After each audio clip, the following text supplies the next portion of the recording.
سب سے بڑی نعمت ہدایت ہے، اس لیے کہ اسی نعمت ہدایت کے اوپر آخرت کی کامیابی ٹکی ہوئی ہے، آخرت کی کامیابی اور کامرانی موقوف ہے۔ اسی وجہ سے سورہ فاتحہ جو ام الکتاب ہے، چاہے مقتدی ہو، چاہے امام ہو، چاہے منفرد ہو، بغیر اس سورہ کریمہ کے پڑھے اس کی نماز نہیں ہوتی۔ اس میں ایک دعا سکھائی گئی، اہدنا الصراط المستقیم، اے ہمارے رب ہمیں صراط مستقیم کی ہدایت دے۔ یہ ہدایت جس کو مل گئی اس کی ابدی اور اخروی زندگی کامیاب، اور جو اس ہدایت سے محروم رہ گیا اس کی ابدی اور اخروی زندگی ہمیشہ ہمیشہ کے لیے تباہ و برباد ہوگی۔ اور نبی کریم صلی اللہ علیہ وسلم آپ سے پہلے جتنے انبیاء کرام دنیا میں آئے، ہر ایک نے پوری کوشش یہ کی کہ وہ اپنی اپنی امتوں کو نعمت ہدایت سے سرفراز کر کے جائیں۔ نبی کریم صلی اللہ علیہ وسلم کے چچا جن سے بڑی محبت کرتے تھے، اور چچا بھی آپ سے بڑی محبت کرتے تھے، جب بستر مرگ پر پڑے اور اس بیماری میں مبتلا ہوئے جس سے وہ اٹھ نہیں سکے، لوگ آتے رہے، مل کر جاتے رہے، آپ نے تشریف لائے، بیٹھ گئے، آپ نے فرمایا چچا میں ایک بات کہنا چاہتا ہوں۔ کہا کہ بولو۔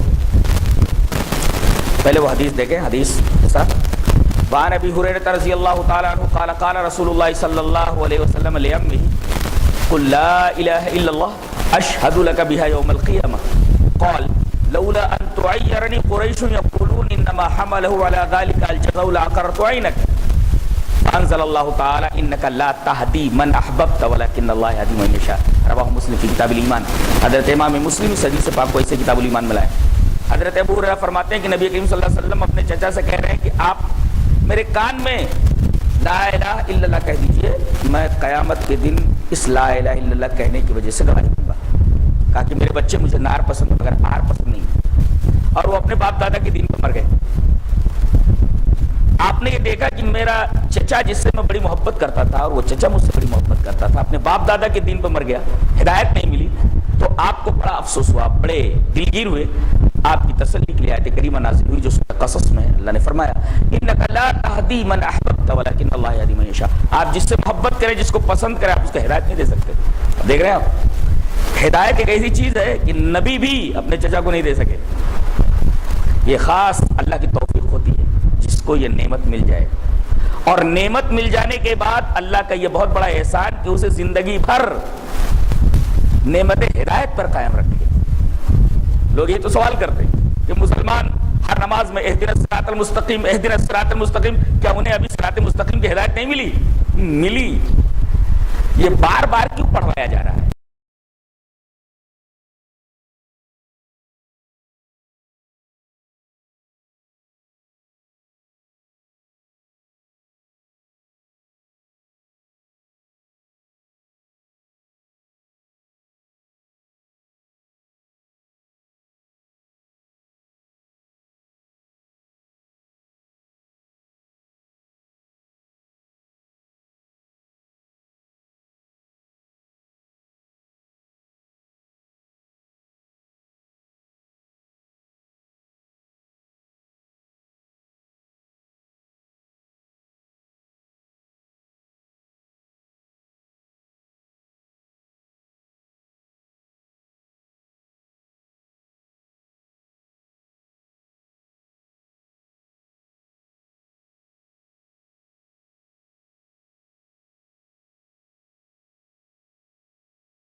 بھی ہدایت کی اس راہ کے اوپر چلتا ہے، زندگی بھر اس کی کوشش یہی ہوتی ہے کہ میں کسی طریقے سے اس راستے پر سے اس پر چلنے والے کو اتار دوں۔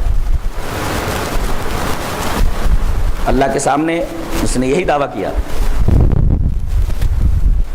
ثم لآتینہم من بین ایدیہم ومن خلفہم وعن ایمانہم وعن شمائلہم ولا تجد اکثرہم شاکرین. میں اس کے آگے سے آؤں گا، اس راستے پر چلنے والے کے پیچھے سے آؤں گا، دائیں سے آؤں گا، بائیں سے آؤں گا، اور میری پوری کوشش یہ ہوگی کہ میں اس راستے پر چلنے والے کو اللہ کا شکر گزار بندہ نہ رہنے دوں. اب جب اسی راستے پر بیٹھا ہوا ہے، تب جب تک ہم زندہ ہیں تب تک وہ اسی راستے پر بیٹھا ہوا ہے. تو مدد تو اللہ تبارک و تعالیٰ کی ہر گھڑی مانگنی ہے کہ اے اللہ اس راستے کی توفیق تو نے دے دی، ہم اس راستے پر چل ہی رہے ہیں، توفیق دے کہ شیطان کا حربہ ہمارے اوپر کارگر نہ ہو اور وہ ہمیں اس راستے سے زندگی کے کسی بھی لمحے اتار نہ سکے. اہدنا الصراط المستقیم، اہدنا الصراط المستقیم، اہدنا الصراط المستقیم ہمیشہ نماز میں تو پڑھتے ہیں اس کی وجہ سے کہ وہ اسی راستے کے اوپر بیٹھا ہوا ہے. لا قعودن لهم صراطک المستقیم. تو یہ نعمت جس کو مل گئی اس کی اخروی اور ابدی زندگی کامیاب ہو گئی. اللہ تبارک و تعالیٰ نے اپنی اس نعمت ہدایت کو دینے کے لیے اپنے بندوں کو دو ذرائع استعمال فرمائے. تو یہ نعمت ہے، اور اس نعمت کو دینے کے لیے اللہ تبارک و تعالیٰ نے دو ذریعے استعمال فرمائے. پہلے دیکھو، پہلا انسان، پہلا نبی حضرت آدم. اللہ نے فرمایا قُلْنَا اهْبِطُوا مِنْهَا جَمِيعًا فَإِمَّا يَأْتِيَنَّكُم مِّنِّي هُدًى فَمَن تَبِعَ هُدَايَ فَلَا خَوْفٌ عَلَيْهِمْ وَلَا هُمْ يَحْزَنُونَ. تم جا تو رہے ہو، زمین پر اتر رہے ہو، میری طرف سے تمہارے پاس ہدایت آئے گی. دیکھو فَإِمَّا يَأْتِيَنَّكُم مِّنِّي هُدًى، تمہارے پاس میری طرف سے ہدایت آئے گی. ایک نقطہ یہاں ملحوظ رکھا جائے، ہدایت کا تعلق اوپر سے ہے، اوپر سے ہدایت آتی ہے، ہدایت اوپر سے نازل ہوتی ہے. اور آدمی کہاں ڈھونڈتا ہے؟ پیر کے پاس، فقیر کے پاس، بابا کے پاس، امام صاحب کے پاس، فلاں صاحب کے پاس، فلاں صاحب کے پاس. اور قرآن حکیم بولتا ہے ہدایت کا تعلق آسمان سے، کسی امام کے پاس نہیں، کسی پیر کے پاس نہیں، کسی فقیر کے پاس نہیں، یہ اترتی ہے اوپر سے. فَإِمَّا يَأْتِيَنَّكُم مِّنِّي هُدًى، میری طرف سے ہدایت آئے گی تو جو میری ہدایت کی اتباع کرے گا اسے کوئی خوف اور کوئی غم نہیں ہوگا. تو پہلا نبی، پہلا انسان، وہیں سے ہدایت کا آغاز ہوا. یہ ہدایت چلتے چلتے چلتے چلتے آ کر مکمل کہاں ہوتی ہے؟ آخری نبی جناب محمد رسول اللہ صلی اللہ علیہ وسلم پر. اور اترنے کے بعد اعلان فرما دیا گیا الیوم اکملت لکم دینکم واتممت علیکم نعمتی ورضیت لکم الاسلام دینا. یہ کون سی نعمت مکمل ہو رہی ہے؟ وہ نعمت ہدایت. دین سب سے بڑی نعمت کون سی؟ وہی نعمت ہدایت. الیوم اکملت لکم دینکم، تمہارا دین مکمل ہو گیا. اچھا، واتممت علیکم نعمتی، اب نعمت ہدایت مکمل ہو چکی ہے. جو حضرت آدم سے چلتے ہوئے جناب محمد رسول اللہ صلی اللہ علیہ وسلم تک آئی تھی، اب یہ ہدایت آپ کے اوپر مکمل کر دی گئی ہے. اب بتائیے، یہ ہدایت جب ہمارے نبی پر مکمل ہو چکی ہے تب اب اس ہدایت کے لیے کسی اور در پر، کسی اور آستہ پر جانے کی ضرورت ہے؟ قطعاً نہیں. رسول اللہ صلی اللہ علیہ وسلم کے اوپر اس نعمت ہدایت کا اتمام ہو چکا ہے. یہ نعمت ہدایت مکمل ہو چکی ہے. اب ہدایت کی تکمیل کے لیے کسی امام کی ضرورت نہیں، کسی پیر کی ضرورت نہیں، کسی فقیر کی ضرورت نہیں، روحان کی ضرورت نہیں، احبار کی ضرورت نہیں. نبی کریم صلی اللہ علیہ وسلم پر یہ نعمت ہدایت مکمل کر دی. بندوں کو اللہ نے اپنی یہ نعمت ہدایت دینے کے لیے دو ذرائع استعمال فرمائے، ایک الکتاب، دوسرے الرسول. ہمیشہ یہی دو ذریعے ہیں، الکتاب اور الرسول. اور الکتاب الرسول دونوں لازم و ملزوم، دونوں کو ایک دوسرے سے جدا نہیں کیا جا سکتا. اگر کتاب کو رسول سے جدا کر لیا جائے، کتاب صرف کتاب ہی پڑھو، صرف قرآن ہی پڑھتے رہو، قرآن سے رسول کو الگ کر لیا جائے تو قرآن کی مثال کتاب کو اگر رسول سے الگ کر لیا جائے, کتاب کو سنت سے الگ کر لیا جائے, سنت کس کی؟ نبی کی. کتاب کس کی؟ اللہ کی. قرآن کو رسول سے الگ کر لیا جائے, کتاب کو سنت سے الگ کر لیا جائے, تو کتاب کی مثال, قرآن کی مثال اس کشتی کی ہے جس کا کوئی ملاح نہ ہو. ظاہر ہے کہ وہ کشتی جس کا کوئی ملاح نہ ہو کبھی بھی ساحل مقصود کے اوپر نہیں پہنچ سکتی, وہ کہیں بھی سمندر کے اندر, دریا کے اندر ڈوب سکتی. تو رسول کے بغیر کتاب اس کشتی کی طرح جس کا کوئی ملاح نہ ہو, اور کتاب سے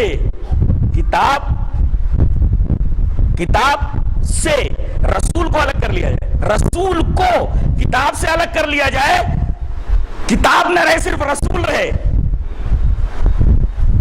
تو بندہ بجائے اس کے کہ خدا تک پہنچے, نبی ہی کو خدا سمجھ بیٹھے گا. یہ گڑبڑی ہوگی. بجائے اس کے کہ بندہ اللہ تک پہنچے, وہ نبی ہی کو خدا بنا بیٹھے گا. اور یہی ہوا. جتنی قومیں ہیں جن کے پاس صحیح کتابیں آج موجود نہیں ہیں, انہوں نے اپنے رہنماؤں کو خدا بنا لیا اور ان کی پوجا دھڑلے کے ساتھ کر رہے ہیں. جانتے ہیں آپ, اللہ تبارک و تعالی نے اپنی نعمت ہدایت دینے کے یہ دو ذرائع استعمال فرمائے, الکتاب اور الرسول. اور الکتاب اور رسول دونوں لازم و ملزوم, ایک دوسرے سے جدا نہیں کیا جا سکتا. اگر کتاب سے رسول کو الگ کر لیا جائے, کتاب کی مثال اس کشتی کی جس کا کوئی ملاح نہیں, اور رسول کو اگر کتاب سے الگ کر لیا جائے تو لوگ رسول ہی کو خدا سمجھ بیٹھیں گے. لہذا یہ کتاب اور سنت, قرآن اور رسول دونوں لازم و ملزوم ہیں. یہی وجہ ہے کہ جو ملا تھا وہ نبی دے کر گئے. آپ کو یہ دونوں چیزیں ملی تھی, ایک چیز نہیں. ملے ایک دے دو, آپ کو دو چیزیں دی گئی تھی, وہی دونوں دے کر کے گئے. دلیل یہ حدیث پاک. وعن ابی ہریرہ رضی اللہ تعالی عنہ قال قال رسول اللہ صلی اللہ علیہ وسلم لقد ترکت انی قد ترکت فیکم شیئین لن تضلوا بعدہما کتاب اللہ وسنتی ولن یتفرقا حتی یرد علی الحوض. رواہ الحاکم فی المستدرک فی کتاب العلم. حضرت امام حاکم اس حدیث پاک کو ایسے کتاب العلم کے اندر لائے, مستدرک الصحیح میں, راوی حضرت ابو ہریرہ ہیں. حضرت ابو ہریرہ فرماتے ہیں کہ نبی کریم صلی اللہ علیہ وسلم نے ارشاد فرمایا, میں نے تمہارے درمیان دو چیزیں چھوڑ دی. دیکھو جب دونوں چیزیں ملی تھی آپ کو تبھی تو آپ نے چھوڑا, اور آپ نے فرمایا لن تضلوا بعدہما. آپ نے نہیں فرمایا لن تضلوا بعدہ, قرآن کے بعد تم گمراہ نہیں ہو گے. لن تضلوا بعدہما, دونوں کے بعد گمراہ نہیں. دونوں کو پکڑو گے تو گمراہ نہیں ہوگے. ایک کو پکڑے, رسول کو پکڑ لیا تب بھی گمراہ ہو جاؤ گے, اور خالی کتاب کو پکڑ لیا رسول کو ہٹا کر کے تب بھی گمراہ ہو جاؤ گے. لن تضلوا بعدہما, ان دونوں کے بعد گمراہ نہیں ہوگے. اور آپ نے اس کی وضاحت فرمایا وہ دونوں چیزیں کون سی ہیں. کتاب اللہ, تو اللہ کی کتاب قرآن, اور دوسرے سنت, اللہ کے رسول صلی اللہ علیہ وسلم کی سنت. اور فرمایا گیا وَلَن يَتَفَرَّقَا, دونوں ایک دوسرے سے جدا نہیں ہو سکتے, فرق نہیں ہو سکتا دونوں میں. وَلَن يَتَفَرَّقَا, دونوں ایک دوسرے سے جدا نہیں ہو سکتے, ملے رہیں گے. حَتَّى يَرِدَ عَلَيَّ الْحَوْض, یہاں تک کہ میرے پاس حوض کے اوپر آ جائے. پتہ یہ چلا کہ کتاب اور سنت, قرآن اور رسول دونوں لازم و ملزوم ہیں. ایک کو دوسرے سے الگ کر کے آدمی چاہے کہ اسے ہدایت مل جائے, ہدایت تو ملنے سے رہی, صرف اور صرف اسے ضلالت ملے گی, گمراہی ملے گی, آدمی گمراہ ہو جائے گا. رسول کافی نہیں اور صرف کتاب کافی نہیں, کتاب اور رسول دونوں مل کر کے اللہ تبارک و تعالیٰ کی نعمت ہدایت.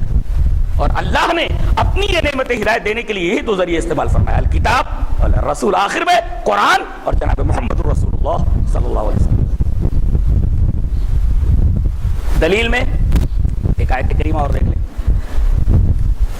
اللہ نے ارشاد فرمایا الذين يتبعون الرسول النبي الأمي الذي يجدونه مكتوبا عندهم في التوراة والإنجيل يأمرهم بالمعروف وينهاهم عن المنكر ويحل لهم الطيبات ويحرم عليهم الخبائث ويضع عنهم إصرهم والأغلال التي كانت عليهم فالذين آمنوا به وعزروه ونصروه واتبعوا النور الذي أنزل معه أولئك هم المفلحون.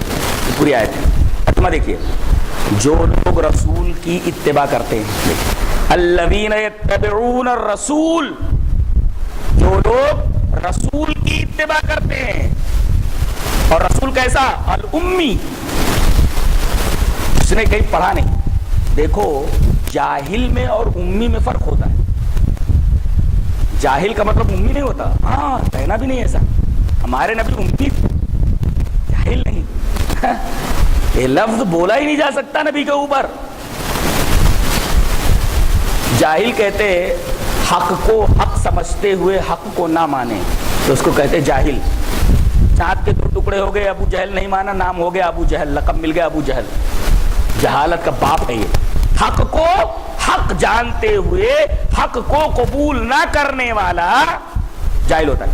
اور جہاں اللہ تبارک و تعالیٰ نے سورہ فرقان کے اندر عباد الرحمن کی صفات بیان فرمائی ہیں، پہلی آیت کے اندر ایک صفت بیان کی گئی، وَعِبَادُ الرَّحْمَنِ الَّذِينَ يَمْشُونَ عَلَى الْأَرْضِ هَوْنًا وَإِذَا خَاطَبَهُمُ الْجَاهِلُونَ قَالُوا سَلَامًا.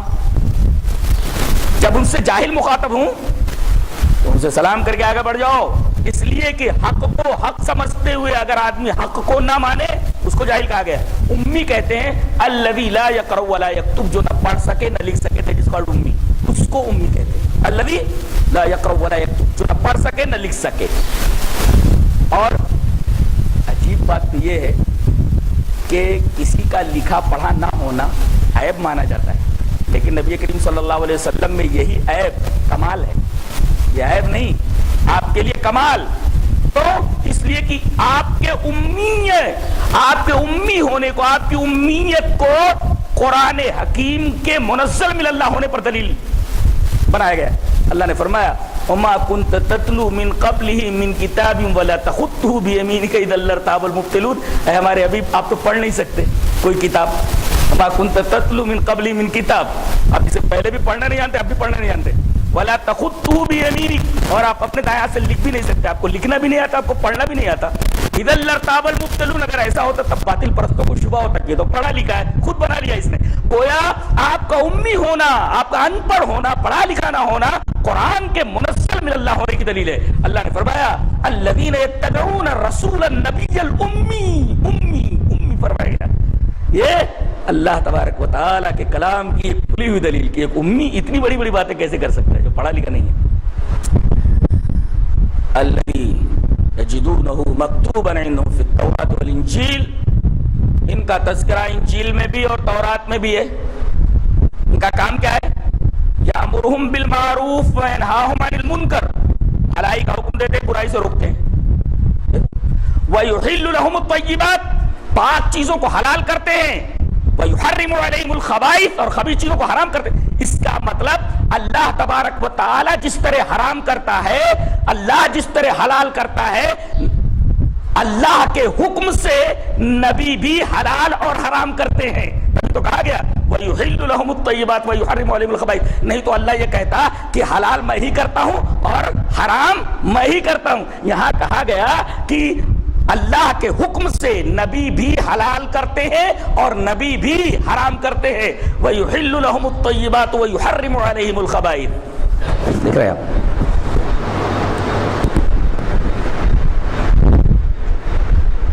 وَيَضَعُ عَنْهُمْ إِصْرَهُمْ، لوگوں نے خامخواہ اپنے اوپر جو بوجھ ڈال رکھا تھا اس کو اتارنے کے لیے. وَالْأَغْلَالَ الَّتِي كَانَتْ عَلَيْهِمْ، اپنے اوپر رسوم اور رواج کی جو بیڑیاں ڈال رکھی تو بیڑیوں کو کاٹنے کے لیے آپ آئے تھے. تو ہوا فَالَّذِينَ آمَنُوا بِهِ وَعَزَّرُوهُ وَنَصَرُوهُ وَاتَّبَعُوا النُّورَ الَّذِي أُنزِلَ مَعَهُ، تو جو لوگ آپ کے اوپر ایمان لائے، وَعَزَّرُوهُ، اور جنگ میں آپ کی مدد کی، وَنَصَرُوهُ، اور مالی مدد کی آپ کی. فالذین آمنوا بہ وعزروہ ونصروہ واتبعوا النور الذی انزل معہ، اور آپ کے اوپر جو نور اترا قرآن اس کی اتباع کی. تو اولئک هم المفلحون. آپ دیکھ رہے ہیں، آپ اتباع رسول الگ ہے، اتباع نور الگ ہے، دونوں الگ ہیں. اتباع قرآن اور اتباع رسول کے درمیان واو کی فصل آئی ہے. اس کا مطلب اتباع رسول الگ ہے، اتباع نور الگ ہے. یوں کہیں آپ کہ اگر اتباع نور خاکہ ہے تو اتباع رسول در حقیقت اسی خاکے کے مطابق، اسی خاکے کے مطابق تیار کی ہوئی بلڈنگ ہے. اگر قرآن حکیم ایک خاکہ ہے تو اس خاکے میں رسول کی اتباع رنگ بھرتی ہے، ورنہ خاکہ پھیکا ہو جاتا ہے. اسی وجہ سے جہاں اتباع نور کا ذکر کیا گیا، اتباع رسول کا ذکر کیا گیا واو کے فصل کے ساتھ، واتبعوا النور الذی انزل معہ، وہاں اتباع رسول ہے اور فوراً بعد میں کہا گیا اتباع نور، قرآن کی اتباع اور رسول کی اتباع، دونوں اتباع اگر کوئی کرتا ہے تو اولئک هم المفلحون، تو ان کے لیے خوشخبری ہے کہ وہ لوگ کامیاب ہیں۔ یہاں ایک ہی اتباع کافی نہیں سمجھی گئی، ورنہ یہ کہہ دیا جاتا کہ صرف قرآن کی اتباع کرو کامیابی اسی میں ہے، یہ کہہ دیا جاتا کہ تم صرف رسول کی اتباع کرو کامیاب ہو جاؤ گے، بلکہ یہ کہا گیا کہ اتباع نور کے ساتھ اتباع رسول ضروری ہے، اور اتباع نور کو اتباع رسول کی روشنی میں سمجھا جائے گا، ورنہ گمراہ ہو جاؤ گے۔ اور گمراہی کا سب سے بڑا شاخسانہ اور گمراہی کی بنیاد یہی ہے کہ آدمی یا تو رسول کو پکڑ لیتا ہے کتاب کو چھوڑ دیتا ہے، یا کتاب کو پکڑ لیتا ہے رسول کو چھوڑ دیتا ہے، جبکہ معاملہ یہ ہے کہ دونوں لازم و ملزوم ہے، اگر ان دونوں میں سے کسی ایک کو چھوڑ کر کے ایک کو پکڑا گیا تو ہدایت نہیں مل سکتی، ضلالت اس کا مقدر ہے، یہ ثابت ہوا۔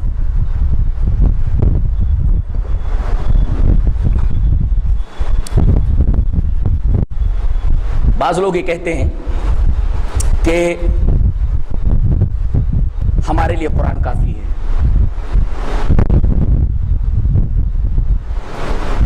کیسے قرآن کافی ہو سکتا ہے؟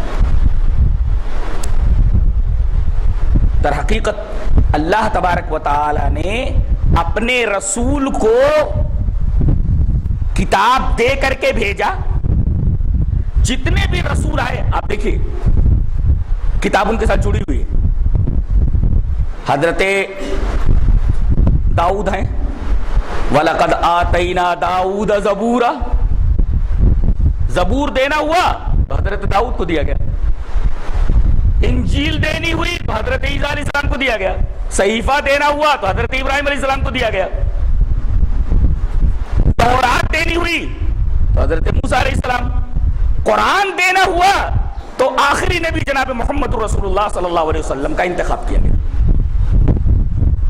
کتاب کبھی رسول سے الگ نہیں ہوئی، کبھی ایسا نہیں ہوا کہ کوئی فرشتہ کتاب لا کر کے کسی پہاڑ کے اوپر رکھ گیا اور اعلان کر دیا کہ بستی والوں اللہ کی طرف سے ایک کتاب آ گئی ہے، اب جا کر کے اس پہاڑ پر سے وہ کتاب لے لو اور جس طریقے سے چاہو اس کو سمجھو، جس طریقے سے چاہو اس کے اوپر عمل کرو۔ ایسا کبھی نہیں ہوا۔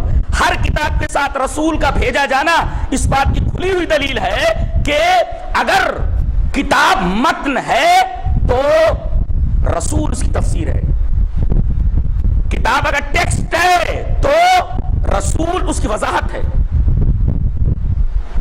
کتاب اگر خاکہ ہے تو خاکے کے اندر رنگ بھرنے والی چیز رسول اللہ صلی اللہ علیہ وسلم کی یا رسولوں کی ذات ہے، دونوں ایک دوسرے کے بغیر مکمل نہیں ہو سکتے۔ اگر ایسا ہوتا تو کبھی تو ایسا ہوتا کہ کتاب کسی پہاڑ کے اوپر نازل کر دی جاتی، کوئی رسول نہ ہوتا۔ کبھی کبھی ایسا ہوتا ہے کہ جس زبان کے اندر کتاب نازل کی جاتی ہے، جس زبان کے لوگ ہوتے ہیں، جس زبان کے اندر رسول زبان دے کر کے بھیجا جاتا ہے، یا جس رسول کی جو زبان ہوتی ہے، اس کے باوجود کتاب کے اندر کچھ ایسی باتیں ہوتی ہیں جس کو زبان کے جاننے والے بھی نہیں سمجھ پاتے، اور اگر بات کو سمجھ لیں تو اس پر عمل کر کے نہیں بتا سکتے کہ عمل کیسے کیا جائے، عمل کیسے کیا جائے۔ ایک آدمی نماز پڑھتا ہے، دیکھو نماز پڑھ رہا ہے، نبی کریم صلی اللہ علیہ وسلم دیکھ رہے ہیں اس کو نماز پڑھ رہا ہے، بلایا، کیا کر رہے تھے؟ بولے نماز پڑھا تھا، بولے ارجع فصلی فإنک لم تصلی، جاؤ لوٹو نماز پڑھو، تم نے نماز نہیں پڑھی۔ پھر وہ پڑھ کر کے آیا، آپ نے فرمایا ارجع فصلی فإنک لم تصلی، دیکھو نماز پڑھ رہا ہے۔ اگر صرف نماز پڑھنا کافی ہوتا کہ بھئی جس طریقے سے چاہو پڑھ لو، تو یہ بار بار نبی کریم صلی اللہ علیہ وسلم اس آدمی کو نماز پڑھنے کے لیے کیوں لوٹاتے؟ اگر جس طریقے سے چاہو نماز پڑھ لو اور نماز ہو جاتی ہے تو نبی کریم صلی اللہ علیہ وسلم بار بار اس کو نماز پڑھنے کے لیے کیوں کہتے؟ اس کا مطلب آدمی اپنے طریقے سے اگر عبادت ادا کر رہا ہے تو وہ عبادت نہیں مانی جائے گی۔ جس طریقے سے نبی کریم صلی اللہ علیہ وسلم نے عبادت کا طریقہ بتایا ہے، اگر اس طریقے کے مطابق عبادت ادا کرتا ہے تو وہ عبادت بارگاہ الہی میں مقبول ہے، ورنہ اپنی طرف سے اگر کوئی آدمی عبادت کا طریقہ بنا لے تو وہ عبادت بارگاہ الہی میں مقبول نہیں ہے۔ یہ نقطہ ملحوظ رکھا جائے، ورنہ وہ تو نماز پڑھ ہی رہا تھا۔ اور اگر اس کی وضاحت کے لیے حضرت حذیفہ ابن یمان رضی اللہ تعالیٰ عنہ کی وہ روایت بھی پیش نظر رکھ لیں تو بات اور واضح ہو جائے۔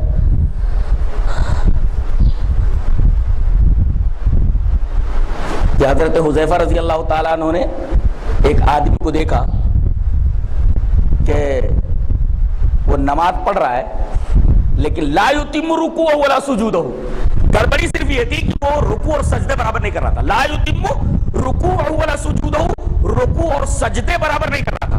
فلما قضى صلاته قال له حذیفہ، جب وہ نماز مکمل کر چکا تو حضرت حذیفہ نے اس کو بلایا اور کہا کہ حضرت کیا کر رہے تھے آپ؟ کہا کہ میں نماز پڑھ رہا تھا۔ کہا کہ تم نے نماز نہیں پڑھی، ما صلیتا، تم نے نماز نہیں پڑھی۔ اور آپ نے فرمایا وَحَسِبُهُ قَالَ لَوْ مُتَّ مُتَّ عَلَى غَيْرِ سُنَّةِ محمد صلی اللہ علیہ وسلم، اگر تو اسی طریقے سے نماز پڑھتے ہوئے مر گیا تو تیری موت کم سے کم سنت رسول پر تو نہیں ہوگی۔ دیکھیں صحابہ کرام رضوان اللہ تعالی علیہ اجمعین کا بھی عقیدہ یہ تھا کہ آدمی جس طریقے سے چاہے عمل کر لے، یہ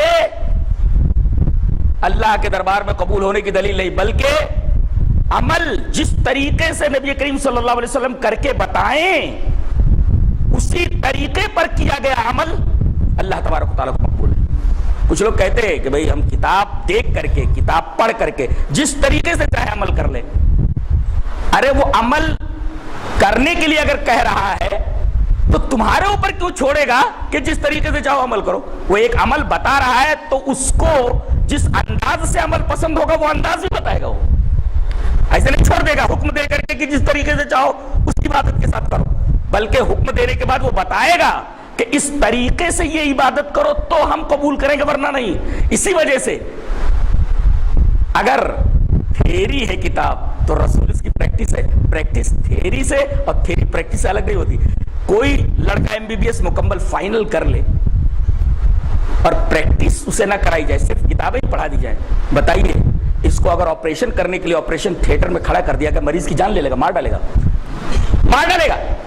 اب وہ یہ کہے کہ میں نے تھیری پڑھ لی ہے، آپریشن کیسے کیا جاتا ہے یہ بھی میں نے پڑھا ہے، ساری چیزیں مجھے معلوم، تھیری پوری کی پوری مجھے آتی ہے، لیکن چونکہ اس نے پریکٹس نہیں کیا ہوا ہے، اس کو اگر تھیری پڑھا کر کے آپریشن تھیٹر میں آپریشن ٹیبل کے اوپر کھڑا کر دیا جائے کسی مریض کو آپریشن کرنے کے لیے، مریض کو مار ڈالے گا۔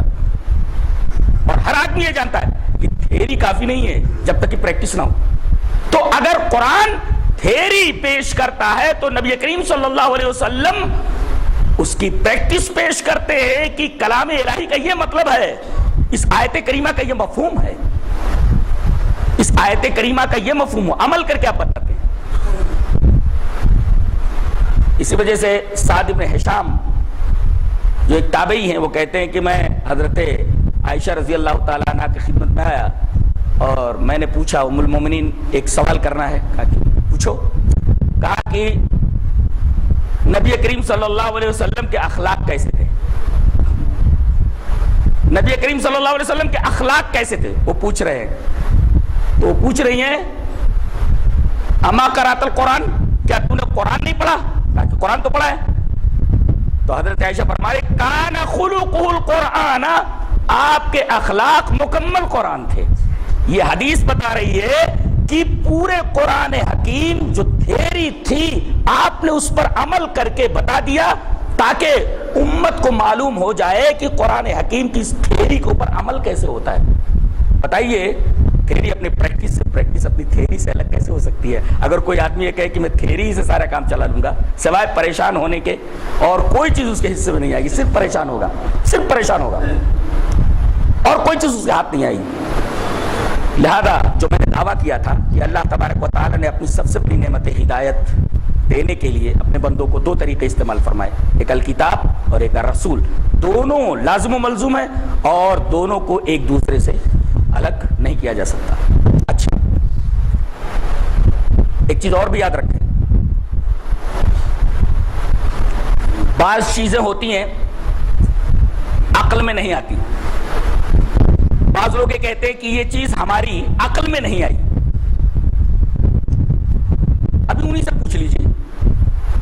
جو یہ دعویٰ کریں کہ بھئی آپ وضو کرتے ہیں، نماز پڑھتے ہیں، اب یہ پوچھے نماز پڑھتے ہیں؟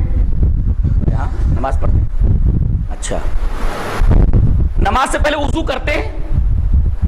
بولے ہاں وضو کرتے ہیں۔ کیوں وضو کرتے ہیں؟ وضو کے بغیر نماز نہیں ہوگی؟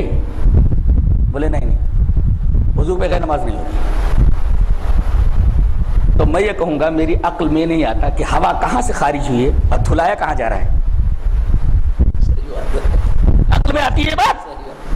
ارے جہاں سے آدمی بے وضو ہوا ہے، عقل یہ کہتی ہے صرف اسی کو دھل دیا جائے، وضو مکمل ہو جائے، لیکن اس کو چھوڑ کر کے دوسری جگہوں کو دھلنے کے لیے کہا جا رہا ہے۔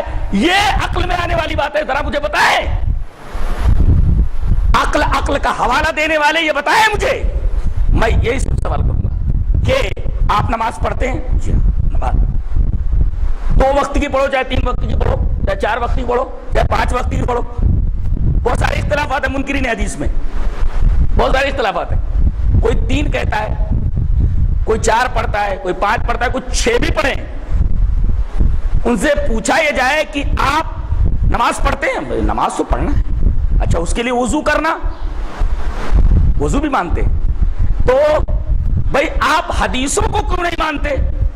نہیں عقل میں کچھ حدیثیں نہیں آتی۔ اچھا یہ جو نماز کے لیے آپ وضو کر رہے ہیں یہ وضو ہی میری سمجھ میں نہیں آ رہا، یہ بھی عقل کے خلاف ہے، اس لیے کہ جس جگہ سے وضو شکست ہوا ہے اس کو دھونے کے بجائے دوسری جگہ دھلانا، یہ عقل میں کہاں آنے والی بات ہے؟ عقل اس کو کہاں تسلیم کرتی ہے؟ یہ بھی تو عقل کے خلاف ہے۔ اور یہی سوال ایک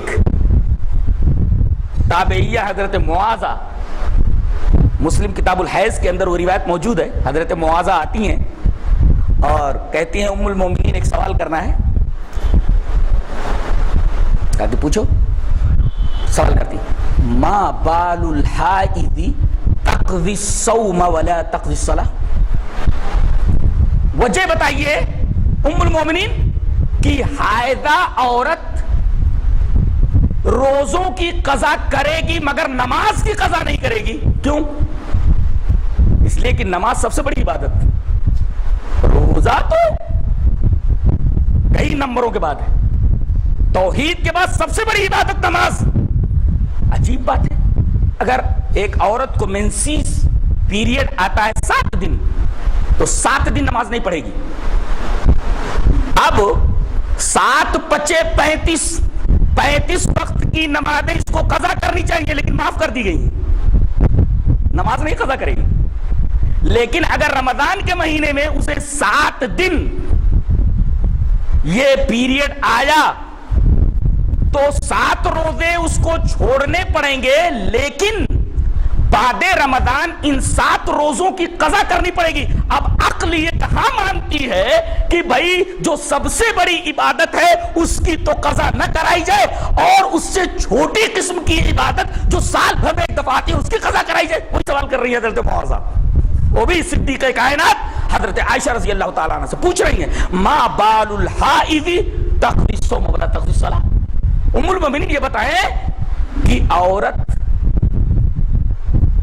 قضا کرے گی روزوں کی مگر قضا نہیں کرے گی نماز کی، کیا وجہ؟ ما بالو، وجہ کیا ہے؟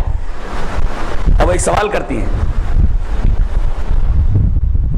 حروریت انت، تو حروریہ ہے، یہ حروری جو ہوتے تھے خوارج ہوتے تھے، اور خوارج کا کام یہ تھا ہر بات کو وہ عقل کے پیمانے پر تولتے تھے، عقل میں جو بات آئی اس کو لے لیتے تھے، جو بات عقل کے خلاف ہوتی تھی اس کو چھوڑ دیتے تھے۔ یہ خوارج کا منہج تھا، خوارج کا منہج یہی تھا، جو باتیں عقل میں آتی تھی، جو بات حدیث کی سمجھ میں آتی تھی، ان کے عقل کے پیمانے پر پوری اترتی تھی اس کو لے لیتے تھے، جو عقل کے پیمانے پر پوری نہیں اترتی تھی اس کو چھوڑ دیتے تھے۔ تو وہی پوچھ رہے ہیں حروریت انت، کیا تو حروریہ ہے، خارجیہ عورت ہے تو؟ کہا کہ نہیں میں حروری نہیں ہوں، لیکن یہ اصل میں صرف پوچھ رہی ہوں، اب دیکھیے حضرت عائشہ کیا جواب دے رہی ہیں، ہم کو نبی کے زمانے میں ایسا ہوتا تھا، یعنی کبھی روزے کے دوران پیریڈ آ جاتا تھا، کبھی نماز کے دوران آ جاتا تھا، تو ہم فَنُؤْمَرُ بِقَضَاءِ الصَّوْمِ وَلَا نُؤْمَرُ بِقَضَاءِ الصَّلَاةِ، ہم کو روزوں کے پورا کرنے کا حکم دیا جاتا تھا مگر نمازوں کی قضا کا حکم نہیں دیا جاتا. تو اصل کیا ٹھہرا؟ نبی کا حکم ٹھہرا، اور اصل نبی کا حکم ہے نہ کہ عقل. عقل تو یہ کہتی ہے کہ نماز کی قضا کرائی جائے، روزوں کو معاف کر دیا جائے. یہاں روزوں کی قضا کرائی جا رہی ہے، نماز کو معاف کر دیا جا رہا ہے. عقل اس کو تسلیم نہیں کرتی. اور حضرت عائشہ صرف یہ جواب دے رہے ہیں کہ نبی کریم صلی اللہ علیہ وسلم کا ایسا ہی حکم تھا، لہذا جیسا نبی کا حکم ہو تو سب مان لیا جائے، چاہے عقل کے پیمانے پر آئے یا نہ آئے. یہ صدیق کائنات کا عقیدہ کہ نبی کی طرف سے کوئی بات آئے، چاہے وہ عقل کے پیمانے پر پوری اترے یا نہ اترے، اس پر سر تسلیم خم کر دیا جائے. یہ ہے صحابہ کا عقیدہ، صحابہ کرام رضوان اللہ تعالی علیہم اجمعین کا منہج. اسی طرح حضرت عمر بن خطاب رضی اللہ تعالی عنہ سے مروی ایک روایت ہے داؤد شریف میں، کہنے لگے، حدیث ہے ابو داؤد کتاب المناسک، ایک صاحب کہنے لگے فیما الرملان والکشف عن المناقب، فیما الرملان والکشف عن المناقب وقد اتى اللہ الاسلام ونفى الكفر واہلہ. ضابطہ یہ ہے شریعت کا کہ آدمی جب حج کرنے کے لیے جائے اور جب طواف کرے تو 7 جو اشواط ہوتے ہیں، 7 جو چکر ہوتے ہیں، پہلے 3 چکروں کے اندر موڑے کو کھلا رکھے اور اکڑ کر چلے. تھوڑا اکڑ کر چلنا رمل کہلاتا ہے. اکڑ کر چلے کندھا کھول کر. اس کی ایک علت تھی، اس کی ایک وجہ تھی. کیا؟ جب ہجرت کر کے نبی صلی اللہ علیہ وسلم مدینہ آ گئے اور اس کے بعد حج کرنے کے لیے بہت دنوں کے بعد آئے تو آپ کے کانوں میں ایک بات آئی کہ مکہ والے کہہ رہے ہیں کہ جہاں اسلام سے پہلے مسلمانوں نے جو اپنی جان بنا رکھی تھی، مدینہ جا کر کے جب ڈھیلے ڈھالے ہو گئے، وہ طاقت نہیں رہی ان کے اندر، وہ جوش و جذبہ نہیں رہا. نبی کریم صلی اللہ علیہ وسلم نے حکم دیا کہ ذرا طواف کرتے وقت ذرا سینہ اونا نکال کر کے دکھا دو ان کو کہ مدینہ جانے کے بعد بھی اب بھی ہمارے جوش و خروش کے اندر کوئی کمی نہیں ہوئی ہے، دکھا دو. اور صحابہ کرام رضوان اللہ تعالی علیہم اجمعین نے کر کے بتا دیا. صحابہ بھی چلے گئے، نبی کریم صلی اللہ علیہ وسلم بھی دنیا سے تشریف لے گئے، علت بھی ختم ہو گئی. اب بھی ہم لوگ کر رہے ہیں، کیوں کر رہے ہیں؟ یہ سوال حضرت عمر سے کیا گیا تھا، یہ سوال حضرت عمر سے کیا گیا تھا کہ علت تو ختم ہو گئی ہے، اس لیے کہ اب پورا مکہ اسلام لا چکا ہے، کوئی اعتراض کرنے والا نہیں. اب رمل کریں یا نہ کریں، اس کی ایک علت تھی، اس کی ایک وجہ تھی، ریزن. حضرت عمر رضی اللہ تعالیٰ نے فرمایا اس کے باوجود کننا لا ندعو شیئا کننا نفعلہ لا ندعو شیئا کننا نفعلہ علی عہد رسول اللہ صلی اللہ علیہ وسلم. رسول اللہ صلی اللہ علیہ وسلم کے زمانے میں جو کچھ ہوتا تھا اگرچہ اس کی علت تھی، ایک علت ختم ہو جانے کے بعد بھی ہم اس چیز کو نہیں چھوڑیں گے. دیکھیے علت نہیں ہے پھر بھی، ارے بھائی علت ہوتی تب تو دماغ کام کرتا، تب تو عقل کے مطابق تھی بات کہ چلو بھائی ایک علت موجود ہے اس وجہ سے کر رہے، علت ختم ہو گئی، کام کو ختم ہو جانا چاہیے. لیکن حضرت عمر یہ کہہ رہے ہیں کہ نبی نے اس کو ختم نہیں کیا، لہذا قیامت تک تمام مسلمان پہلے 3 اشواط کے اندر عمل کرتے رہیں گے اور کشف المناقب ہوتا رہے گا، کندھے کھلے رہیں گے، چاہے عقل میں آئے یا نہ آئے. اسی طرح حضرت علی رضی اللہ تعالی عنہ سے مروی ایک روایت امام ابی داؤد رحمہ اللہ کتاب الطہارہ کے اندر لائے ہیں. روایت اس طرح ہے، وان علی رضی اللہ تعالیٰ عنہ قال لو کان الدین بالرأی لکان اسفل الخف اولا بالمسح من اعلیٰ وقد رأیت رسول اللہ صلی اللہ علیہ وسلم یمسح علی ظاہر خفی رواه ابو داؤد فی کتاب الطہارہ. حضرت علی رضی اللہ تعالیٰ عنہ آپ کے داماد محترم وہ کہتے ہیں کہ اگر دین کی بنیاد عقل کے اوپر ہوتی، قیاس کے اوپر ہوتی تو موزے پر مسح نیچے سے کرایا جاتا، اوپر سے نہیں. وہی جو میں نے ابھی کہا کہ وضو کہاں سے کرایا جاتا ہے، وضو کہاں سے ٹوٹتا دھلوایا کہاں جاتا ہے، وہ بھی تو عقل میں نہیں آتا. کوئی مجھے اسی سوال کا جواب دے دے، بس بات ختم ہو جائے. وضو بنانا ضروری ہے لیکن عقل میں نہیں آ رہا وضو بنانا. بظاہر ایک لایانی عمل ہے, وہ بظاہر ایک لایانی عمل ہے, لیکن اللہ اور اس کے رسول نے ہمیں کرنے کا حکم دیا, ہمیں چپ چاپ کرنا ہے. اس کی کیا علت ہے, کیا وجہ ہے, ہمیں معلوم نہیں. حضرت علی فرماتے ہیں اگر دین کی بنیاد رائے کے اوپر ہوتی تو موزوں پر مسح نیچے سے ہوتا, اوپر سے نہیں. اس لیے کہ یہ مسئلہ ہے شریعت کا کہ اگر آدمی وضو کرنے کے بعد موزہ پہن, وضو کرنے کے بعد, یاد رکھو, وضو کرنے کے بعد, وضو ٹوٹا نہیں ابھی, وضو کرنے کے بعد آپ نے موزہ پہن لیا, تو اگر آپ مقیم ہیں یعنی گاؤں میں ہیں تو ایک دن ایک رات موزے پر مسح کر سکتے ہیں. آپ آئیں بقیہ اعضاء دھل لیں اور دونوں پیروں کے اوپر مسح کر لیں, آپ کو پیر دھلنے کی ضرورت نہیں ہے. اور اگر آپ سفر میں ہیں, وضو کرنے کے بعد اگر آپ نے موزہ پہنا تو 3 دن 3 رات آپ کو موضوع پر مسح کی اجازت ہے. سوال یہ ہے کہ گندگی کہاں لگتی ہے, نیچے کے اوپر. گندگی موزے کے نیچے لگتی ہے, مسح اوپر سے کروایا جا رہا ہے. حضرت علی فرماتے ہیں کہ میں نے نبی کو دیکھا, وقد رأیت رسول اللہ صلی اللہ علیہ وسلم یمسح علی ظاہر خفہ, میں نے دیکھا کہ آپ موزے کے اوپر مسح کر رہے ہیں, یمسح علی ظاہر خفہ, خف کے اوپر مسح کر رہے ہیں آپ, جبکہ یہ عقل کے خلاف ہے. تو دین کی جو باتیں ہیں انہیں عقل کے پیمانے پر نہ تولو. ایمان بالرسول کا مطلب یہ ہے کہ اللہ کے رسول جو کہہ دے بلا چوں چرا, بلا سمجھے, اس پر سر تسلیم خم کر دیا جائے. یہ ہے ایمان بالرسول کا مفہوم. اور اگر آدمی یہ جذبہ نہ رکھے تو در حقیقت اس نے ایمان بالرسول کا مفہوم ہی نہیں سمجھا ہے. اور آپ کو معلوم ہے کہ ایمان باللہ کے ساتھ ایمان بالرسول کس قدر ضروری ہے. اگر یہ جذبہ نہ ہو تو لاکھ کہے کہ میں رسول پر ایمان رکھتا ہوں, در حقیقت وہ رسول پر ایمان نہیں رکھتا. اس لیے کہ ایمان بالرسول کا کھلا ہوا مفہوم یہ ہے کہ رسول کی طرف سے جو کچھ آئے, ما آتاکم الرسول فخذوہ وما نہاکم عنہ فانتہوا, یہ جو کچھ میں نے باتیں کہی در حقیقت اسی آیت کریمہ کی تفسیر ہے. تو وہی کے مطابق تو آپ کیجئے. اچھا, یہ کہا جاتا ہے کہ نبی سے یہ کہلوا گیا, آپ کہہ دیجئے میں وہی کی اتباع کرتا ہوں. ٹھیک ہے, ان اتبع الا ما یوحی الی, میں اسی کی اتباع کرتا ہوں جو میرے اوپر وحی کی جاتی ہے. ٹھیک ہے, لیکن ایک وحی مانو جو جبرائیل لے کر آتے ہیں, وہی متلو جس کی تلاوت ہوتی ہے. اس کے علاوہ بھی کوئی وحی مانو گے کہ نہیں مانو گے کہ بھئی ایک ٹیکسٹ دے دیا گیا, ایک وحی ہے, اور اس کے بعد اس کی شرح کے لیے بغیر تلاوت کی جانے والی وحی اترے. قرآن حکیم باقاعدہ اس کی وضاحت کرتا ہے, ما کان لبشر ان یکلمہ اللہ الا وحیا او من وراء حجاب او یرسل رسولا فیوحی باذن ما یشاء. تو رسول بھیجتا ہے اور رسول کے اوپر وحی کرتا ہے, یہ بات تو سمجھ میں آ گئی.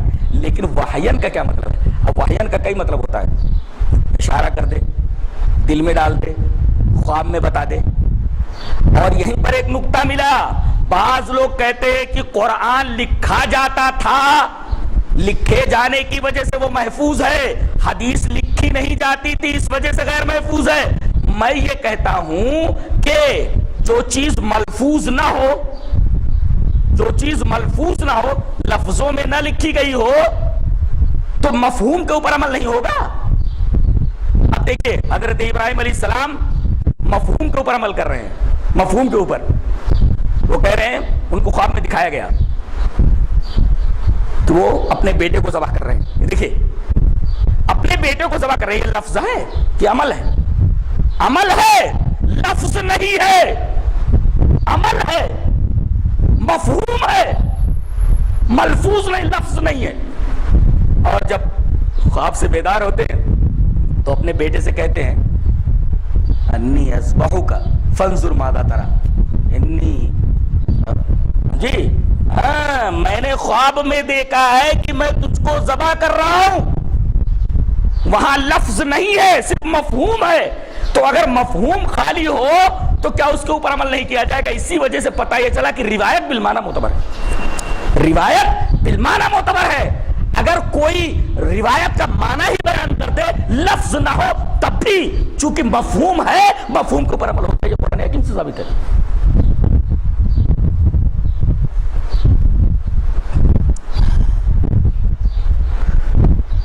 تو یہ دلیل پیش کرنا کہ ہم انہی حدیثوں کو مانیں گے جو ہمارے عقل کے پیمانے پر اترتی ہے، بالکل غلط ہے. اس لیے کہ قرآن کی بھی بعض باتیں آج سے موبائل کے دور سے پہلے نہیں سمجھ میں آتی. مثلا اللہ نے فرمایا کہ سلیمان علیہ السلام کے پاس ہدہد شہر سبا سے خبر لے کر کے آتا ہے کہ ایک عورت ہے جو تخت کے اوپر بیٹھتی ہے، اس کی قوم سورج کی پوجا کرتی ہے وغیرہ وغیرہ.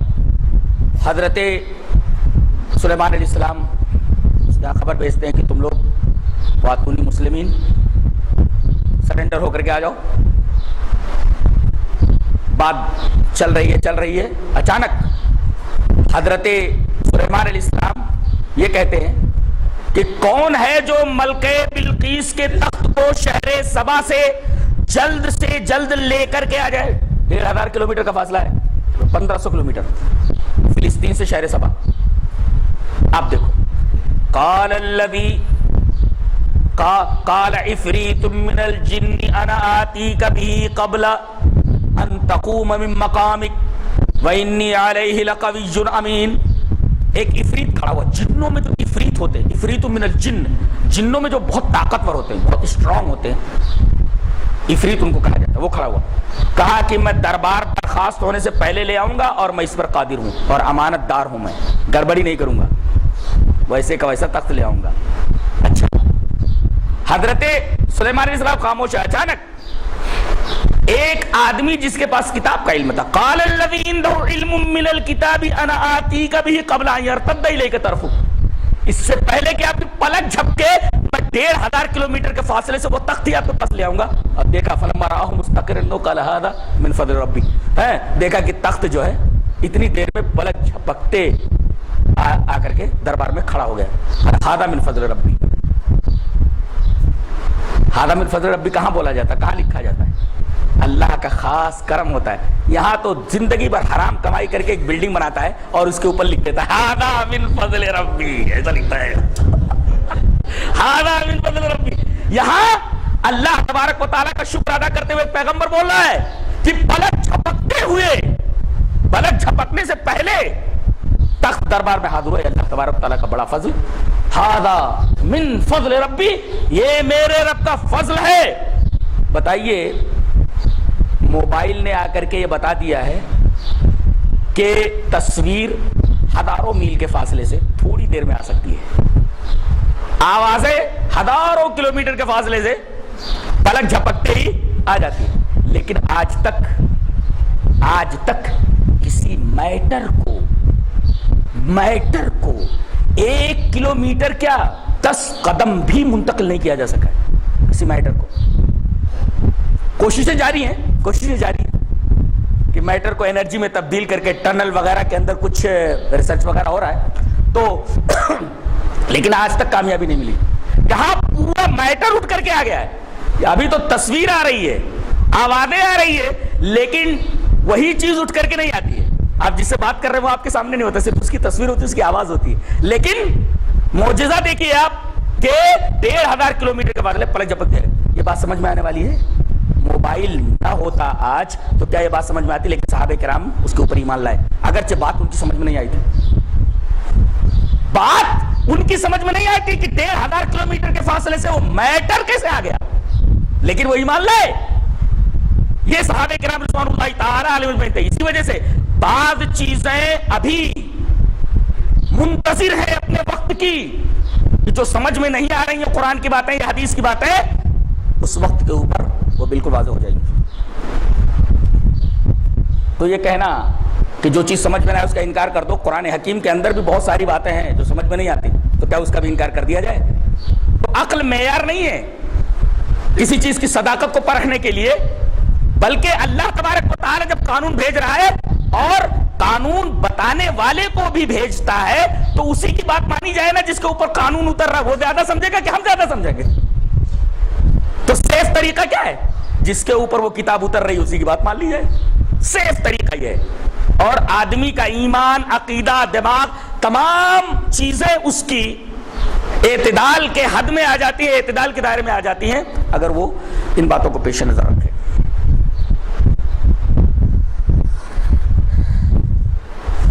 ہاں، ایک جواب اور دے دوں میں چیز کا کہ قرآن حکیم جب اترتا تھا تو ایک تو اللہ کے رسول صلی اللہ علیہ وسلم اسے اپنے سینے میں جمع کر لیتے تھے، یاد کر لیتے تھے، بائی ہارٹ کر لیتے تھے۔ دوسرے اس کو لکھوا لیتے تھے، تیسرے اس کے اوپر عمل ہوتا تھا۔ صحابہ کرام کو تلقین کرتے تھے کہ قرآن حکیم یاد کرو، اور جب آپ اس دنیا سے تشریف لے گئے تو تقریباً 24 لوگ، جس میں ایک صحابیہ بھی ام ورقہ، تقریباً 25 حافظ قرآن تھے، جن میں ایک حافظہ بھی تھی، پورے قرآن کی حفظ کرنے والے، پورے قرآن کو یاد کرنے والے اتنے لوگ موجود تھے۔ تو قرآن بائی ہارٹ بھی کیا جاتا تھا، قرآن لکھا بھی جاتا تھا، قرآن کے اوپر عمل بھی ہوتا تھا۔ بینی یہی طریقہ حدیث کے لیے بھی استعمال کیا گیا، جی بائی ہارٹ کیا گیا، حدیثوں کو بائی ہارٹ کیا گیا، اسے لکھا گیا اور اس کے اوپر عمل، یہ کہنے کی بات نہیں۔ چلیے وہ حدیث سامنے رکھ لیں دلیل کے طور پر، حدیث اس طرح وان عبداللہ ابن عمرو رضی اللہ تعالیٰ عنہ قال كنت اکتب كل شيء اسمعه من رسول اللہ صلی اللہ علیہ وسلم اريد حفظه فنهتني قریش وقالوا اتكتب كل شيء تسمعه من رسول اللہ صلی اللہ علیہ وسلم ورسول اللہ صلی اللہ علیہ وسلم بشر يتكلم في الغضب والرضا فامسكت عن الكتاب فذكرت ذلك لرسول الله صلى الله عليه وسلم فأومى بإصبعه إلى فيه فقال اكتب فوالذي نفسي بيده ما يخرج منه إلا حق رواه في كتاب العلم۔ حضرت امام ابی داؤد اس حدیث کو ایسے کتاب العلم کے اندر لائے، راوی حضرت عبداللہ ابن عمر بن عاص ہے۔ حضرت عبداللہ ابن عمر بن عاص کہتے ہیں کہ میں نبی کریم صلی اللہ علیہ وسلم کی ہر بات کو لکھ لیا کرتا تھا۔ دیکھیں لکھنے کا ثبوت کائے کے لیے، اريد حفظ ہوتا کہ منہ سے حفظ کرو، دیکھیں دو باتیں معلوم ہیں، ایک تو لکھنا حدیث کا ثابت ہوا، دوسرے یاد کرنا بھی ثابت ہوا۔ تو قریش کے لوگوں نے منع کیا، کائے کو لکھتا ہے؟ جو سن لیتا ہے لکھ لیتا ہے، اور رسول اللہ صلی اللہ علیہ وسلم بشر ہے، کبھی غصے میں بولتے ہیں، کبھی خوشی میں بولتے ہیں، سب لکھ لیتا ہے۔ تو کہتا ہاں یار یہ تو بات سمجھ میں آ رہی ہے، کبھی غصے میں بے ہوتے تو غلط تو نہیں ہو جا رہا لکھنے کی وجہ سے۔ تو فام سکت عن الکتاب، تو میں لکھنے سے رک گیا، لیکن میرے دل میں کھٹک تھی کہ میں نبی کریم صلی اللہ علیہ وسلم کی باتیں لکھ لیا کرتا تھا، محفوظ ہو جاتی تھی، اب جو ہے میں رک گیا، اللہ نبی سے پوچھ لیتے۔ کہا کہ اللہ کے رسول میں آپ کی باتیں لکھ لیا کرتا تھا، لیکن قریش کے لوگوں نے ایسا ایسا کہا تو میں لکھنا چھوڑ دیا ہوں۔ نبی صلی اللہ علیہ وسلم نے اپنی انگلی سے اپنی زبان کی طرف اشارہ فرمایا، فاؤما بِإِصْبِعِهِ إِلَى فِيهِ، اپنے منہ کی طرف، اپنی زبان کی طرف اشارہ فرمایا، کہا کہ اکتب لکھ، فوالذی نفسی بیدی، قسم اس ذات کی جس کے ہاتھ میں میری جان ہے، ما یخرج منہ الا حق، اس زبان سے جو کچھ نکلتا ہے وہ حق ہی نکلتا ہے۔ اب بتائیے یہ حدیث کیا اس آیت کریمہ کی اشارہ نہیں ہے؟ وما ینطق عن الہوی ان هو الا وحی یوحی، نبی جو بولتے ہیں اپنی خواہش سے نہیں بولتے، جو بولتے ہیں وہ وحی ہی ہوتی ہے۔ اب ما یخرج منہ الا حق، اب زبان کو اللہ تبارک و تعالیٰ نے اپنے فرمان جاری کرنے کا ذریعہ بنا دیا ہے، تو آپ کی زبان سے چاہے قرآن نکلے وہ بھی معمول بہی ہونا چاہیے، اور آپ کی زبان سے حدیث نکلے وہ بھی معمول بہی ہونی چاہیے۔ جو کچھ آپ کی زبان سے نکلے، جب وہ ہوا اپنی خواہش سے نبی نہیں نکالتے ہیں، نہیں بتاتے ہیں، بلکہ اللہ کے حکم سے ایسا کرتے ہیں، تو حدیث بھی آپ کی زبان سے نکل رہی ہے، آپ کے عمل سے ثابت ہو رہی ہے۔ لہذا جس طریقے قرآن واجب الاتباع ہے، اسی طریقے سے صحیح حدیث بھی واجب الاتباع ہے، دونوں میں کوئی فرق نہیں، دونوں کی اتباع واجب، حدیث کی بھی اور قرآن حکیم کی۔ اچھا، بعض لوگ کہتے ہیں کہ اتنی ساری حدیثوں کو جمع کرنا مشکل تھا، قرآن تھوڑا تھا لہذا لوگوں نے اسے لکھ لیا، یاد کر لیا۔ حدیثیں تو یہ تو ثابت ہو گیا حدیثیں لکھی بھی جاتی تھی، ایک دوسرے حدیثیں لوگ یاد بھی کرتے تھے۔ لکھنے کے لیے اس کی دلیل میں حضرت ابو ہریرہ رضی اللہ تعالی عنہ کے بارے میں بتا دوں کہ ان کا صحیفہ، وہ نبی کریم صلی اللہ علیہ وسلم کے ساتھ سائے کی طرح لگے رہتے تھے، جہاں بھی کوئی عمل دیکھا، کوئی قول دیکھا، فوراً لکھ لیتے تھے۔ اور ڈاکٹر حمید اللہ نے پیرس سے ایڈٹ کر کے صحیفہ حمام ابن منبہ شائع کیا ہوا ہے، آپ چاہے تو لے سکتے ہیں اسے، انٹرنیٹ پر بھی ہے، صحیفہ حمام ابن منبہ۔ یہ حضرت ابو ہریرہ رضی اللہ تعالیٰ عنہ کی جمع کردہ حدیثوں کا مجموعہ تھا، جسے حضرت ابو ہریرہ رضی اللہ تعالیٰ عنہ نے اپنے زمانے میں جمع کیا تھا، اور صحیفہ حمام ابن منبہ کے نام سے ڈاکٹر حمید اللہ نے پیرس سے اس کو شائع کیا ہے، پیرس سے اس کو مل رہی ہے، انٹرنیٹ کے اوپر ہے۔ اسی طریقے سے یہ راوی جن کی حدیث میں نے پیش کی، حضرت عبداللہ ابن عمر ابن عاص، ان کی کتاب صحیفہ صادقہ یہ لکھ لیتے تھے نا، اس حدیث سے معلوم ہوا کہ یہ لکھ لیتے تھے۔ اب وہ لکھتے تھے تو ان کی کتاب کہاں ہے؟ ڈاکٹر حمید اللہ نے پیرس سے صحیفہ صادقہ کے نام سے حضرت عبداللہ ابن عمر ابن عاص رضی اللہ تعالی عنہ کی وہ تمام حدیثیں، ان تمام حدیثوں کا مجموعہ صحیفہ صادقہ کے نام سے انہوں نے پیرس سے ایڈٹ کر کے شائع کیا ہوا ہے، وہ بھی انٹرنیٹ کے اوپر موجود ہے، آپ دیکھ لیجئے۔ تو نبی کے زمانے میں بھی حدیثیں لکھتے تھے لوگ، اور کہتے ہیں اتنی حدیثیں کیسے وہ سب امام بخاری ایسے ہی جمع کر لیے ہیں، ایسا کر لیا انہوں نے، ویسا کر لیا ہے۔ یہ سب در حقیقت شیطان کے وساوس ہیں، حقیقت کا اس سے کچھ لینا دینا نہیں۔ بتائیے جن حدیثوں پر ہم عمل کرتے ہیں زیادہ سے زیادہ ان کی تعداد معمول بہا جو حدیثیں ہیں جن کے اوپر عام طور سے عمل ہوتا ہے 1 لاکھ سے زیادہ نہیں ہے، برابر ہے؟ 1 لاکھ سے زیادہ نہیں ہے۔ صحابہ کرام کتنے تھے؟ حجۃ الوداع کے موقع پر تمام صحابہ کرام رضوان اللہ تعالیٰ عنہم تقریباً 1,24,000 تھے۔ بتائیے عرب اتنے ذہین، ایک صحابی کے اوپر ایک حدیث نہیں پڑھ رہی ہے، معمول بہا حدیثیں زیادہ سے زیادہ 1 لاکھ، اور صحابہ کرام 1,24,000۔ تو کیا ایک صحابی ایک حدیث نہیں یاد کر سکتا تھا؟ اس طرح حدیثوں کو جمع کیا گیا۔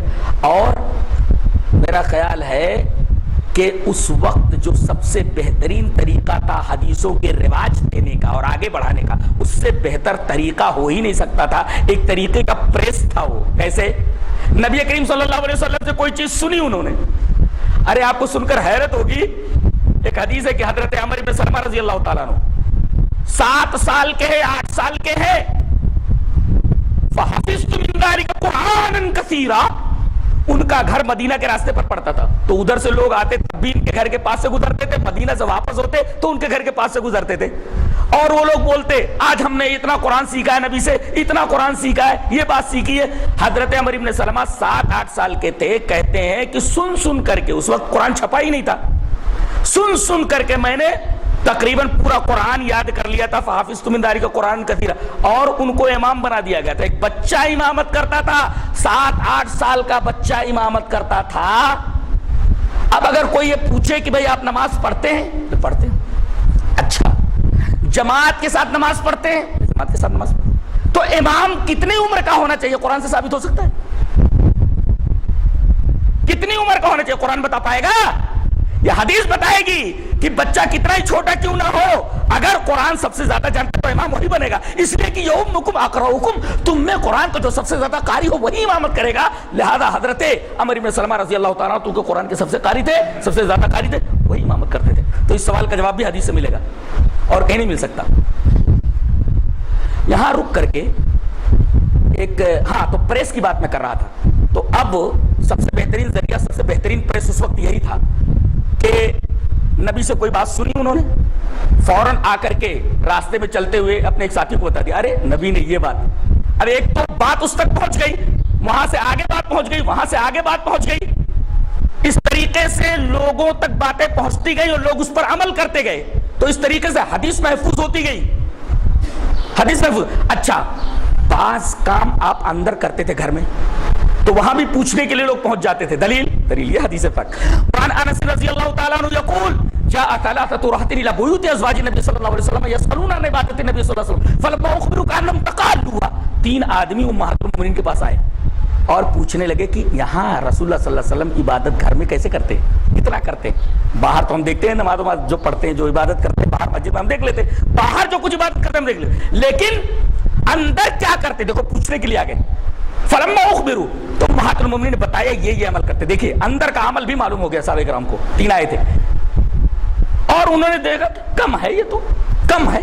اب انہوں نے کہا کہ اگر نبی اتنا کم ہی عمل کر لیتے ہیں گھر میں تو نبی قد غفر لہ ما تقدم من ذنبہ وما تاخر، اگلے پچھلے آپ کے گناہ معاف ہے، لیکن ہم لوگ تو ویسے نہیں ہیں، لہذا ایک نے کہا رات بھر نماز پڑھوں گا، دوسرا بولنے لگا کہ میں ہمیشہ روزہ ہی رکھوں گا، تیسرا کہنے لگا میں بیوی بچوں کا جھنجٹ ہی نہیں پالوں گا، میں عورتوں سے دور رہوں گا۔ نبی صلی اللہ علیہ وسلم کو جب بات معلوم ہوئی فجاء رسول اللہ صلی اللہ علیہ وسلم الیہم فقال انتم الذین قلتم کذا وکذا، رسول اللہ صلی اللہ علیہ وسلم کے پاس آیا اور پوچھا تم لوگوں نے ایسا ایسا کہا، کہاں اللہ کے رسول؟ آپ نے فرمایا میں تم میں سب سے زیادہ اللہ سے ڈرنے والا، تم میں سب سے زیادہ تقوی والا، لیکن اس کے باوجود میں نماز بھی پڑھتا ہوں، سوتا بھی ہوں، روزے بھی رکھتا ہوں، افطار بھی کرتا ہوں، اور تمہیں تو 4 کی خالی اجازت ہے، میری تو 11 بیویاں ہیں۔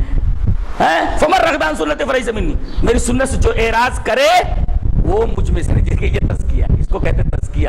تو ایک ہے یتلو علیہم آیاتی، آیات تلاوت کرنا، دوسرے تعلیم دینا، اور اس کے بعد کہیں گڑبڑ ہو جائے تو اس کا کریکشن کرنا، جس کو تزکیہ، تزکیہ کا مطلب ہے کہیں گڑبڑ ہو جائے صحابہ کرام سے تو اس کا کریکشن کرنا، اس کو تزکیہ کہتے ہیں۔ تو نبی کریم صلی اللہ علیہ وسلم کا کام صرف کتاب اترے وہی تو پہنچانا نہیں ہے، ایک آیت اتری تو پہنچا دیا، نہیں، بلکہ پہنچا دینے کے ساتھ ساتھ آپ اس کی تعلیم دیتے تھے، اور کہیں اگر گڑبڑی ہوتی تھی کرنے میں، عمل میں صحابہ کرام کے، تو اس کا کریکشن کرتے تھے، اس کو تزکیہ کہتے ہیں۔ یہ ساری چیزیں نبی کریم صلی اللہ علیہ وسلم کے وظائف اور اعمال میں داخل تھی۔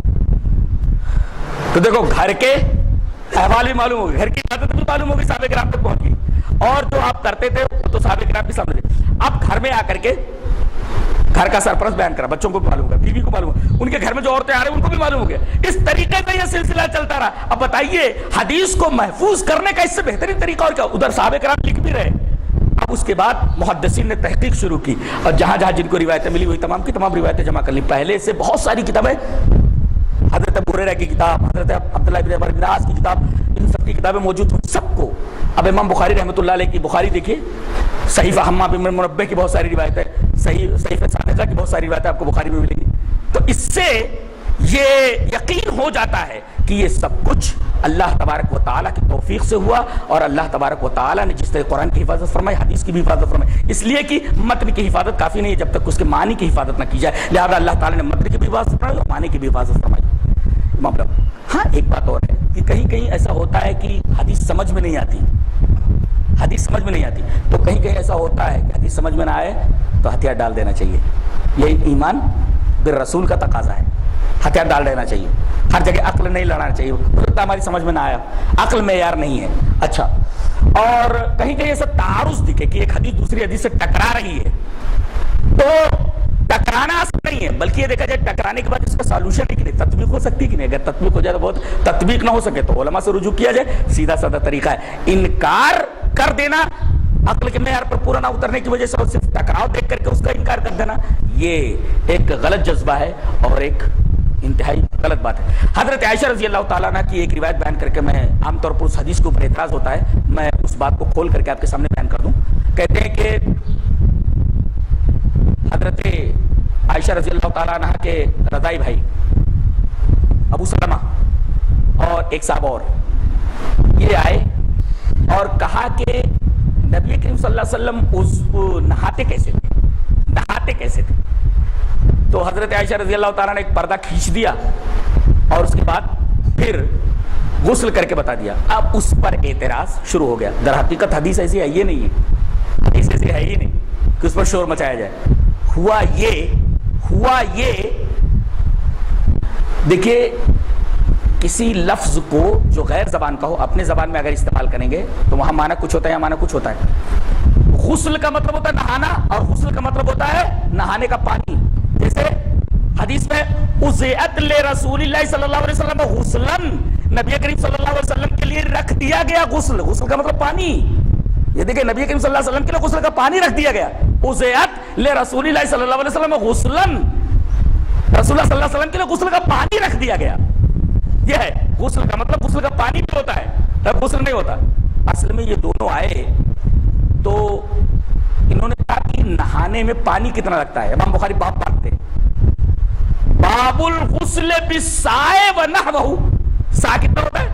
2.5 کلو کا نا، 2.5 کلو یا اتنے میں غسل ہو جاتا تھا۔ ہم یہ پوچھ رہے ہیں ام المومنین، یہ 2.5 کلو میں ایک سا میں کیسے غسل ہو سکتا ہے؟ کیسے غسل ہو سکتا ہے؟ یہ پوچھنے کے لیے وہ آئے تھے۔ یہ نہیں پوچھ رہے تھے کہ نہاتی کیسے ہیں آپ، یا نبی صلی اللہ علیہ وسلم نہاتے کیسے تھے، نہیں، وہ پوچھنے ہی آئے تھے کہ یہ ایک سا کے اندر غسل کیسے ہو جاتا ہے، 2.5 کلو پانی میں ایک آدمی کیسے نہا سکتا ہے۔ حضرت عائشہ رضی اللہ تعالیٰ عنہ نے برتن منگوایا، فدات بے انائن، آپ نے برتن منگوایا جس کے اندر ایک سا پانی تھا، دکھایا تاکہ یہ پانی اتنا ہی ہے، یہ دیکھو ایک سا ہے، یہ اتنے میں اتنے میں نہا سکتے ہو تم. نہیں. اس کے بعد آپ نے پردہ کھینچنے چلی گئی, کہا کہ میں نہانے ہی جا رہی ہوں, میں نہانے ہی جا رہی ہوں, اسی سے مجھے نہانا ہے, یہی برتن ہے. اس سے یہ کہاں نکلا کہ ان کے سامنے نہائی ہے, وہ ہوا. یہ ہے پوری حدیث کا خلاصہ. اگر حدیث پاک دیکھیے, اس میں نہ تو حضرت عائشہ رضی اللہ تعالیٰ نے کسی کے سامنے نہائی ہے نہ کچھ ہے, صرف پوچھنے کے لیے یہ آئے تھے. اور امام بخاری باب بھی بات تھے, باب الغسل بالسائے و نحوہ, ایک سا کے اندر غسل, یہ کیسے ہو سکتا ہے؟ امام بخاری کے بابی سے سمجھ میں آ جاتا ہے کہ یہ معاملہ کچھ دوسرا ہے. وہ یہ پوچھنے کے لیے آئے تھے کہ اللہ کے رسول کتنے میں نہاتے ہیں, کتنے میں نہاتے تھے؟ کہا کہ ایک سا میں یا اس سے زیادہ میں. ایک سا میں کیسے نہاتے تھے؟ کہا کہ پانی کا برتن لاؤ. تو پانی کا برتن لایا گیا اور اس کے بعد اس کے اندر وہی ایک سا پانی تھا. حضرت عائشہ رضی اللہ تعالیٰ عنہ نے فرمایا, یہ دیکھ رہے ہو یہ پانی, یہ ایک سا ہی ہے, اب میں جا رہی ہوں نہانے کے لیے, تم لوگ جاؤ. اس کے بعد آپ نے پردہ کھینچ دیا اور آپ نہانے کے لیے چلی گئی. یہ ہے اس حدیث کا خلاصہ. بخاری کی اس روایت کا مطلب یہ ہے, اور باقاعدہ الفاظ ہی یہی ہیں. اس سے یہ نکالنا کہ حضرت عائشہ رضی اللہ تعالیٰ عنہ ان کے سامنے نہائی ہے, یہ تو حضرت عائشہ رضی اللہ تعالیٰ عنہ پر ایک بہت گندی تہمت ہے. اور حدیث کے الفاظ اور امام بخاری اس طریقے کی کوئی روایت لائی ہی نہیں ہے, اور نہ ہم نے دیکھا نہ پڑھا, نہ بخاری میں ایسی کوئی روایت ہے. لہذا صحیح حدیث کبھی بھی قرآنی آیت سے نہیں ٹکراتی, اور ایک صحیح حدیث دوسری صحیح حدیث کے کبھی نہیں ٹکراتی. لہذا ہم نے جو پہلی بات یہ کہی کہ اللہ تبارک و تعالیٰ نے جو اپنی نعمت ہدایت دی ہے وہ دو ذریعے سے, کتاب اور رسول, دونوں کو ایک دوسرے سے الگ نہیں کیا جا سکتا. لہذا اللہ ہمیں اس بات کی توفیق دے کہ ہم کتاب اور سنت دونوں کو مضبوطی سے تھامیں اور زندگی کتاب و سنت کے بتائے ہوئے طریقے کے مطابق گزاریں. اللہ تبارک و تعالیٰ ہمیں نیک عمل اور اچھی سمجھ کی توفیق عطا فرمائے. وآخر دعوانا الحمدللہ رب العالمین.